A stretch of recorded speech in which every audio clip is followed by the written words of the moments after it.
This problem is about non-deterministic finite automata. These are simple machines that go from state to state, reading a symbol from the input on each transition.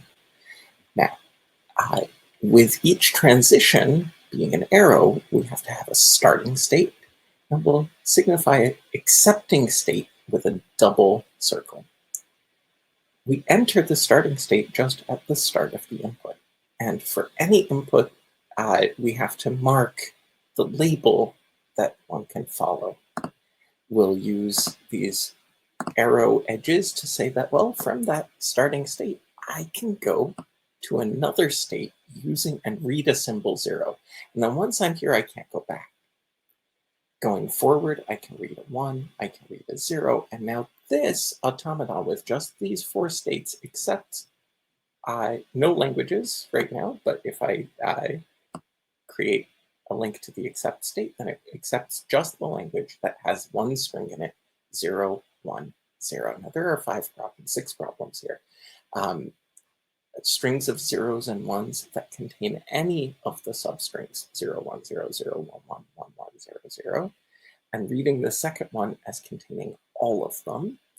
Here's a third one with 0 in the third place. So anything, 0, and then anything else.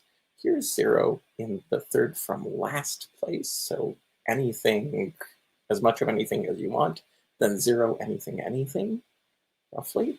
Here, any strings of A's and B's instead of 0s and 1s now, where the length, these bars signify length, is greater than 2.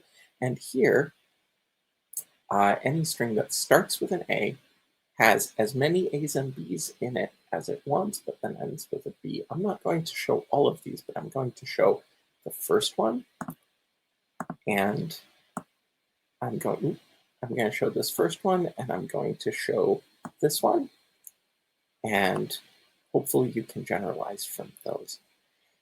So looking at this first one again, and selecting my arrow, I can say that if I want to recognize any of these, 0, 1, 0, 0, 1, 1, or 1, 1, 0, 0, then I can have transitions on 0, on 0, or on 1 to any of these 3 places.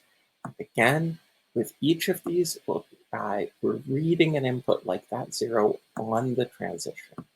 And from each of these, I have to transition to the accept state. Now, when I transition to the accept state, I'm still reading some input, but we can read an empty input. That's what epsilon means. It's reading an empty input.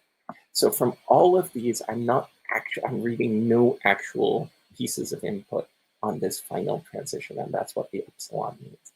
I can't forget that if it just contains any of the substrings, then I can have anything before, and so I need to have an arrow that says, well, I didn't need to go into any of these states, and anything after. So I can, once I'm in the accepting state, I can stay there. And to note that I can read anything, I'm going to use these 0, 1 labels to say, well, it doesn't matter which one. You can read a 0 or a 1 and come back to it. And the funny thing, the part that really makes this work is the N here. That's the non-deterministic part. That lets the machine guess which way to go when there's more than one way to go. If it sees a 0, it can figure out which 0 to take. And you don't have to guess for it. There's a way to transform these into deterministic finite automata, where it's really clear at every point which way to go. But the nice thing about building non-deterministic finite automata, it's easier because you can just put multiple ways to go at each point, and it's okay. So now looking at this as the third from last place, once again, we'll be able to go as much as we want in the beginning, and we'll use, again, a 0 to 1, 0 or 1 on that one. And then, once again, we'll want to have transitions. And we're going to have that transition that's going to be in almost the last place. And then we'll be able to do transitions on anything after that. So these will be on either 0 or 1 for both of them because it doesn't matter what you're reading. All you care about is that this third from last place has a 0 in it. And so that transition will only happen on a 0. And I hope that lets you extend to the rest. Thanks for listening.